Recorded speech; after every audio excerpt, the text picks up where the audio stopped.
On a menti, à votre avis? Écoutez, je pense que chaque guerre est précédée de grands médias mensonges. Et il faut, je pense, qui dans cette salle peut prétendre savoir tout ce qui se passe maintenant en Libye et avoir les preuves de tout ce qu'on nous a avancé. Je pense qu'une première chose qui est prudente, c'est de se remémorer que chaque guerre est précédée d'un grand média mensonge. Quand les États-Unis ont attaqué le Vietnam, ils ont dit que c'est parce que 2 navires vietnamiens avaient attaqué leur flotte. Après, ils ont reconnu que c'était faux. Quand on a attaqué l'Irak, on a dit que c'est parce qu'il avait des armes de destruction massive, qu'il était complice d'Al-Qaïda ou toutes sortes de choses qui se sont avérées fausses. Quand on a attaqué la Yougoslavie, on a dit que c'est parce qu'il y avait un génocide au Kosovo. Un an après, j'ai eu un débat avec le secrétaire général, le porte-parole, de l'OTAN. Il a dit, ah non, on n'a pas dit ça, c'était faux. L'Afghanistan, on nous a dit que c'est parce qu'ils étaient responsables du 11 septembre. À chaque guerre, il y a un média mensonge. Après, on sait que c'est faux, mais le mal est fait. Et on sait aussi que ce sont des guerres qui poursuivent en fait d'autres objectifs et qui vont tuer beaucoup plus de gens que ce qu'on nous a dit. Je pense que ce serait important de prendre du recul, comme on vient de le faire, de remettre ça dans un contexte. Et justement, puisque vous m'avez fait l'honneur de m'inviter dans cette émission, qui est assez exceptionnelle, néanmoins, je pense que vous avez fait une erreur en m'invitant, parce que quand j'entends toutes ces choses-là, je me sens un peu un idiot. Ça fait déjà 10 fois qu'on m'explique la différence entre un bon arabe et un mauvais arabe, et je dois être idiot parce que j'ai toujours pas compris. Quel est le critère pour l'Europe, pour les États-Unis, pour distinguer le bon arabe et le mauvais arabe?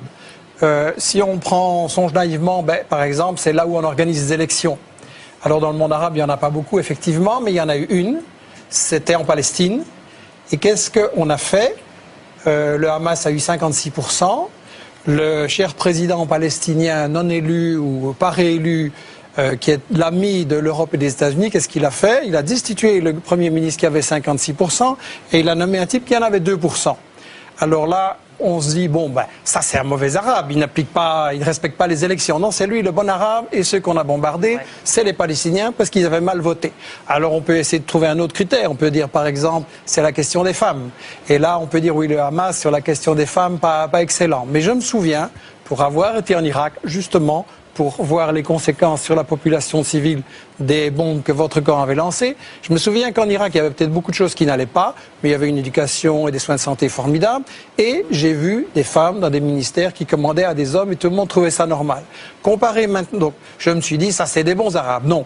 Les Irakiens, vous vous souvenez, Madeleine Albright disait, est-ce que ça vaut la peine que 500 000 enfants irakiens soient morts à cause du blocus et de l'embargo appliqué par les gens que vous admirez, les États-Unis, la France, etc. Elle a répondu oui. Donc les Irakiens qui avaient émancipé la femme, c'était pas les bons Arabes. Les bons Arabes, c'est par exemple l'Arabie Saoudite, où il est interdit à une femme d'aller, de faire des études, de voyager, d'aller à l'hôpital sans son mari, etc. Eh bien, je voudrais, mais je ne vais pas vous interrompre, mais je voudrais continuer ce point pour montrer qu'on est complètement dans l'hypocrisie et dans le 2 poids et 2 mesures. Si vous prenez un autre critère, par exemple le terrorisme, en principe, un bon arabe, ça va être quelqu'un qui ne fait pas d'attentat. Pas de chance, il y a un certain Ben Laden qui a fait des attentats contre un gouvernement en Afghanistan sur lesquels on pouvait dire des choses, mais qui avait émancipé les femmes. Et là, on a, Ben Laden, mauvais arabe. Alors, non. Le gouvernement dont vous parlez, celui de Najibullah, qui était soutenu par les soviétiques. Exactement, dans les années 80 en Afghanistan. Et donc, on va dire Ben Laden, il fait des attentats, c'est un mauvais arabe. Ah non, il est aidé, financé par M. Carter, Brzezinski, etc. À l'époque. Donc, on dit Ben Laden, mauvais arabe. Bon arabe, puisqu'il fait des attentats financés par les États-Unis. Malheureusement, après, il fait les mêmes attentats contre les États-Unis. Et donc, le bon arabe devient un mauvais arabe. Si on prend maintenant la question actuelle, la question de la violence et de la répression, on nous dit Kadhafi a tiré sur les civils. On attend les preuves, on nous dit il y a 6 000 morts, puis c'est 2 000, puis c'est 200, puis etc. Je pense qu'il est impossible dans ce genre de situation. Les gens qui disent qu'ils ont un chiffre précis, c'est pour moi des charlatans. Mais de toute façon, il y a toute une série de satellites qui ont indiqué que ce n'était pas prouvé. En tout cas, on ne les voit pas à la télévision, ça c'est sûr. Voilà, et on n'a pas ces choses, donc on le répète, on passe en boucle. Il faut se souvenir qu'il y a eu des médias mensonges avant. Il faut quand même se souvenir qu'avec Google maintenant, si je veux voir dans votre jardin la couleur de vos chaussures, je peux. Et les États-Unis ne seraient pas capables de nous montrer les massacres de 6000 personnes qui ont eu lieu. Michel Colomb, vous savez bien que quand vous regardez sur Google dans mon jardin, c'est il y a 6 mois que vous voyez mon jardin. Non, c'est il y a 1 heure. Non, ça a changé alors. Ouais, parce que ça a changé. J'ai regardé récemment mon jardin, c'était il y a 6 mois. Juste un point pour conclure ce raisonnement par rapport justement à ça. Admettons même que Kadhafi ait fait des choses. C'est certainement pas un tendre et c'est pas mon modèle de dirigeant pour un pays du tiers-monde.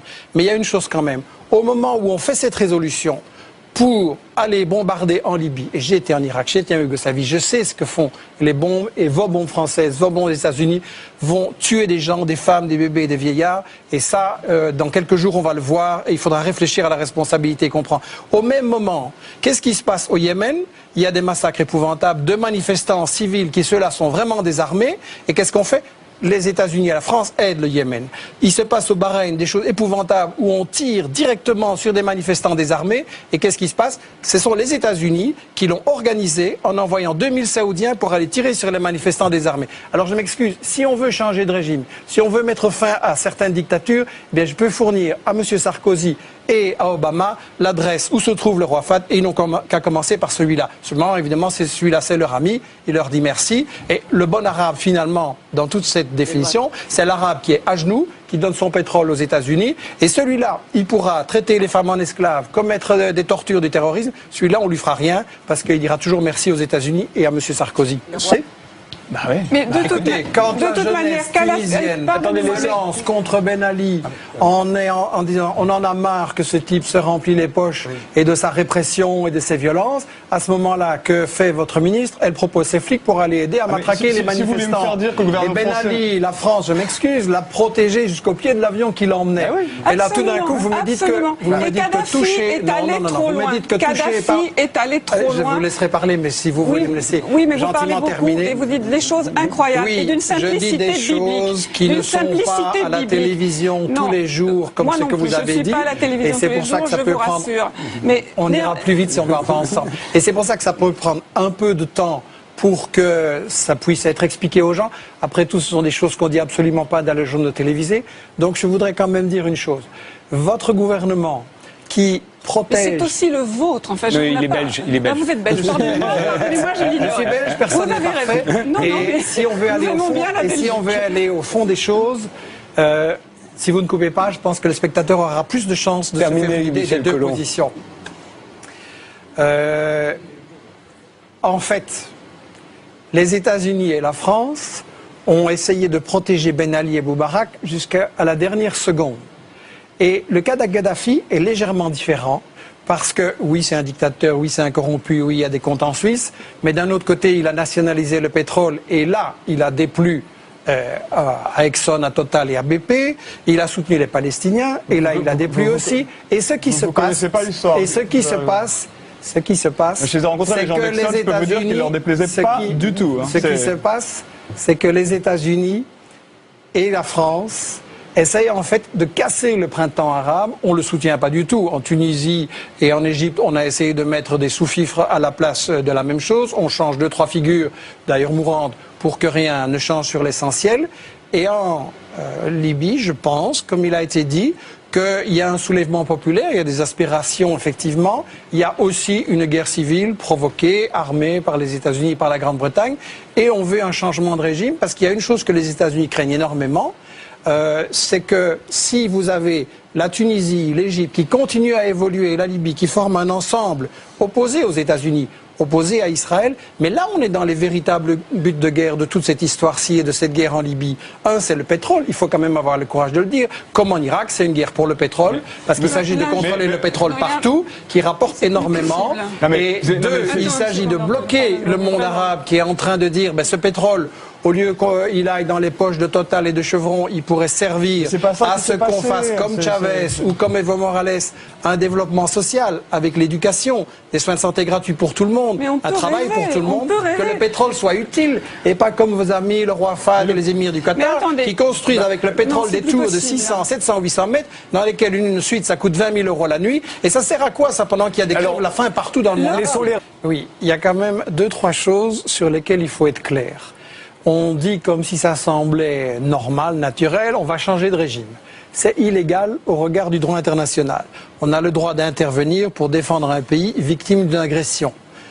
Pas pour, dans le cas d'une insurrection armée, dire qu'on soutient tel camp à la place de tel autre. Si on commence à autoriser n'importe quel pays à intervenir sur ce genre de choses, mais demain la Russie va dire ce qui se passe au Bahreïn c'est dégoûtant, moi j'interviens et je change de régime au Bahreïn. Et la Chine va dire l'Arabie Saoudite ça ne me plaît pas. Les Iraniens en tout cas. Les Iraniens vont le faire. Mais je prends des hypothèses théoriques pour qu'on se rende compte que c'est ridicule. Deuxièmement, je voudrais dire ceci, il y a quand même une prétention des maîtres du monde européens et des États-Unis à dire c'est nous qui savons ce qui doit se passer là et là. Moi je suis tout à fait d'accord avec ce que Ronnie Broman a dit au point de départ. Un peuple qui veut se libérer et changer ses dirigeants, il en a le droit. Vous n'avez pas le droit à sa place. S'il y a vraiment une révolte populaire et une unité populaire, il renversera même des gens qui paraissaient indétrônables comme Ben Ali et comme Moubarak. Et par rapport à cette prétention qui m'agace terriblement de l'Européen, je voudrais dire cette chose-ci. On parle de la communauté internationale. Ça c'est un gros média mensonge. Parce que non seulement la Chine, la Russie, l'Allemagne ont voté contre, mais quand vous regardez l'Amérique... Pardon, enfin, la Chine s'est abstenue. Mais quand vous regardez l'Amérique latine, qu'est-ce qu'elle a fait? Elle a dit on soutient la proposition de médiation de Chavez. Je rappelle que si vraiment le but qu'on avait c'était d'empêcher des massacres de gens ou d'empêcher qu'on se batte, Chavez avait fait une proposition de médiation soutenue par la Ligue arabe et par l'Union africaine et on l'a refusée. Pourquoi? Et il se passe la même chose à chaque guerre. Contre l'Irak, contre la Yougoslavie, contre l'Afghanistan, il y avait chaque fois des propositions négociées et c'est l'Europe et les États-Unis qui les refusent. Donc c'est qu'il y a des buts cachés. Et effectivement, on essaye de renverser Kadhafi et on voulait protéger Ben Ali et Moubarak parce qu'il s'agit de garder le contrôle sur le monde arabe, sur le pétrole et de garder la place d'Israël dont on ne parle absolument pas. Plus loin, c'est que toute l'expérience historique, alors il y aurait vraiment une sorte de miracle, une épiphanie démocratique qui nous tomberait dessus. À chaque fois qu'il y a eu des interventions pour la démocratie, ce qui a été semé, c'est le nationalisme et la haine. Depuis Napoléon, nous devrions savoir ça. Nous avons 2 siècles de recul derrière nous. Nous n'avons pas un seul exemple, je dis bien pas un seul exemple, qui puisse démontrer le contraire. Pourquoi est-ce que d'un seul coup, l'histoire inverserait son cours, les mécanismes seraient mis cul par-dessus tête et la démocratie jaillirait des cratères de bombes? Je pense que les gens qui nous regardent et qui essayent de se dire qu'est-ce qu'il faut faire, est-ce qu'il faut intervenir par rapport à ces situations, peuvent se dire 2 choses.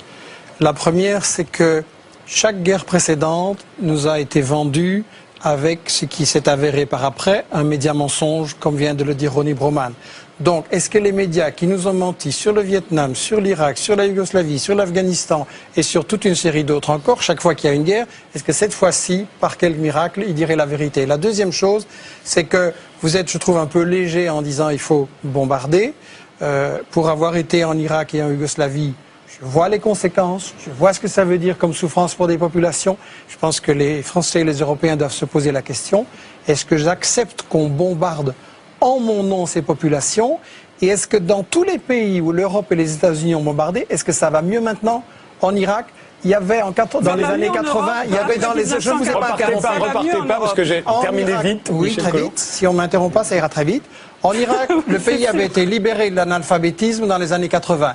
Maintenant, vous avez 40% d'enfants qui ne vont plus à l'école et vous avez un Irakien sur 6 qui est analphabète. En Afghanistan, le trafic de drogue a explosé. Au Kosovo, c'est devenu la plaque tournante du trafic de drogue, du trafic de femmes vers l'Europe, etc. C'est pire parce que les États-Unis et l'Europe ne sont pas la solution à ces problèmes. Ils sont généralement la cause. Ils sont le problème eux-mêmes.